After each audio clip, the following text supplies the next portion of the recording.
Selamat malam, saudara yang dikasihi Tuhan. Pastinya malam ini Anda masih belum tidur, tengah berkumpul bersama orang-orang yang Anda kasihi. Mari kita simak sejenak renungan malam dengan tema Jejak Tuhan dari Pendeta Dr. Erastus Sabdono bersama saya, Yohana Ibrahim. Orang yang memiliki hati yang bersih atau tulus ditandai dengan tidak melukai atau mengupayakan penderitaan dan kerugian orang lain, baik di depan maupun di belakang orang tersebut. Kebalikan dari orang yang tidak tulus, kita dapati dalam Mazmur 73 ayat 6-8. Sebab itu mereka berkalungkan kecongkakan dan berpakaian kekerasan. Mereka meluap-luap dengan sangkaan. Mereka menyindir dan mengata-ngatai dengan jahatnya. Hal pemerasan dibicarakan mereka dengan tinggi hati. Kata pemerasan dalam teks aslinya adalah oshek, yang artinya tekanan atau tindasan. Tuhan Yesus mengajar kita memiliki ketulusan yang standarnya sempurna seperti Bapa dengan pernyataan, kasihilah musuhmu, jangan membalas kejahatan dengan kejahatan. Bahkan ketika pipimu yang sebelah kanan ditampar, beri pipi yang sebelah kiri. Maka jangan kita anggap remeh, karena ini menentukan keselamatan kita. Jadi orang yang tulus hati pasti mengupayakan kebaikan bagi orang lain. Itulah sebabnya orang tulus di Mazmur 73 ayat 15 mengatakan, seandainya aku berkata, aku mau berkata-kata seperti itu, maka sesungguhnya aku telah berkhianat kepada angkatan anak-anakmu. Maksud pernyataan orang tulus ini adalah kalau ia menolak didikan Allah atau bahkan menyalahkan Allah, maka tidak ada warisan yang baik bagi generasi berikut. Tidak ada berkat bagi orang di sekitarnya. Maka ia berusaha menerima penderitaan yang ia alami sebagai cara Allah memperindah karakternya, sehingga kehidupannya dapat menjadi berkat dan pengenalan akan Allah yang benar dapat dilestarikan atau diwariskan bagi generasi mendatang. Walaupun pemazmur ini pada mulanya berkata, percuma aku mempertahankan hati yang bersih, percuma aku tulus. Dengan demikian, orang yang tulus dapat memperkenalkan siapa dan bagaimana Allah yang benar itu. Kalau hari-hari ini kita sering melihat, mendengar orang Kristen menyanyi, Allah sungguh baik, sangat baik. Baik yang bagaimana? Jangan sampai kita salah memandang Allah kita. Sebab seseorang tidak akan dapat bisa menyembah Allah kalau hidup sehari-harinya tidak kudus, tidak berkenan di hadapan Allah. Dia pun pasti salah memahami Allah. Jangan berpikir kalau seseorang hartanya banyak, pertanda diberkati. Belum tentu.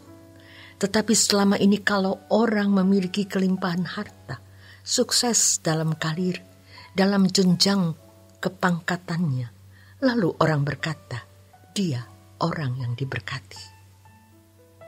Penekanannya pada berkat jasmani dan itu juga membudaya.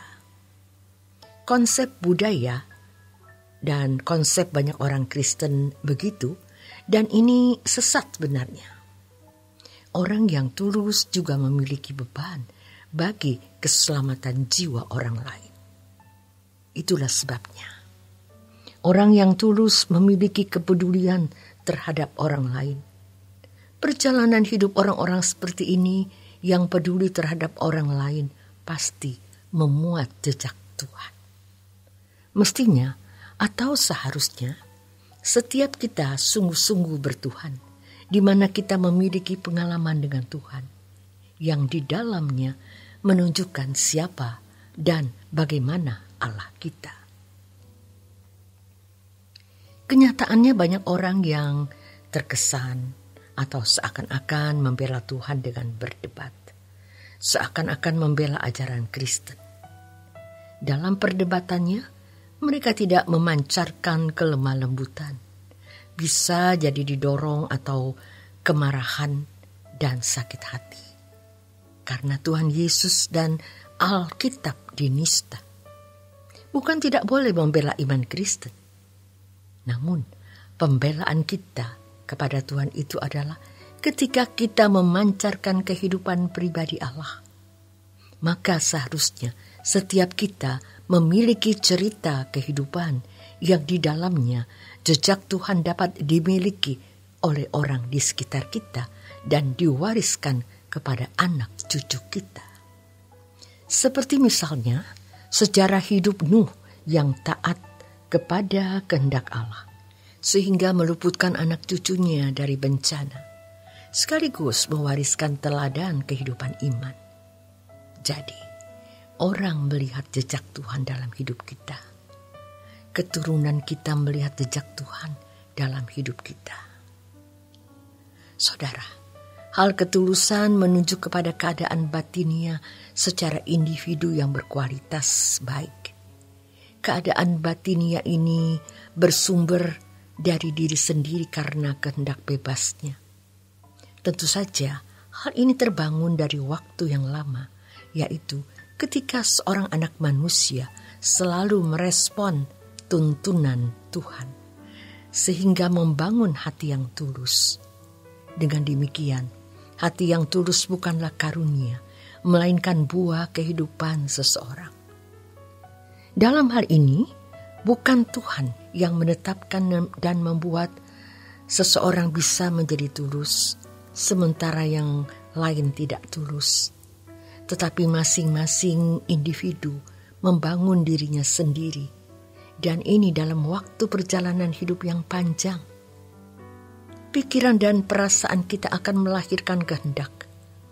Maka, cantik atau tidaknya, hina atau tidaknya wajah kita, tergantung dari ketulusan. Jadi ayat yang mengatakan Allah baik bagi mereka yang tulus hatinya, bagi mereka yang bersih hatinya, menunjukkan bahwa Allah bersikap terhadap seseorang, tergantung dari sikap orang itu terhadap Allah. Dengan kata lain, Allah bertindak sesuai dengan respon masing-masing individu. 2 Samuel 22 ayat 25-27. Terhadap orang yang setia, engkau berlaku setia. Terhadap orang yang tidak bercela, engkau berlaku tidak bercela. Terhadap orang yang suci, engkau berlaku suci. Tetapi terhadap orang yang bengkok, engkau berlaku belat-belit. Seharusnya kita memiliki cerita kehidupan yang di dalamnya jejak Tuhan dapat dilihat dari orang di sekitar kita dan diwarisi kepada anak cucu kita. Demikian renungan malam untuk malam hari ini. Terima kasih untuk kebersamaan Anda. Selamat beristirahat. Tuhan Yesus memberkati.